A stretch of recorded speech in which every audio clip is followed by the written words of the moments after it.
January 7. The day Los Angeles became the star of its own disaster movie.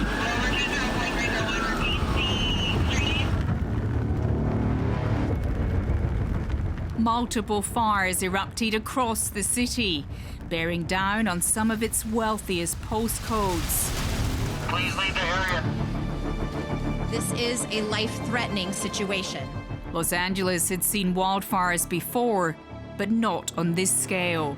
November, December, now January. There's no fire season, it's fire year. It's Armageddon. I'm driving through a war zone right now, and I don't even know what to say. I'm speechless. I'm shocked.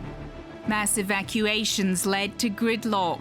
In the rush to get out, cars were abandoned. This dozer is just moving these vehicles out of the way.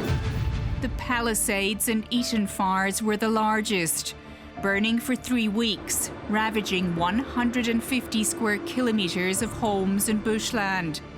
30 people were killed, more than 16,000 structures destroyed. They were the worst in Southern California's history. You've also got this structure on fire and it's still spitting out embers. I arrived in LA as the fires took hold. This is the Eaton fire, just one small pocket of one of the blazes burning in this city. The scale of the destruction was hard to comprehend. This is your home? This is it. This was our home. That was my view. Yep. 160-degree view of the ocean. Now I've returned. Hi there. Alrighty, have a great day. Thank you very much. I knew it was serious. I just didn't know it was going to take out our entire community. This was nothing on any proportion you've seen before. Just miles and miles and miles of homes. It's overwhelming.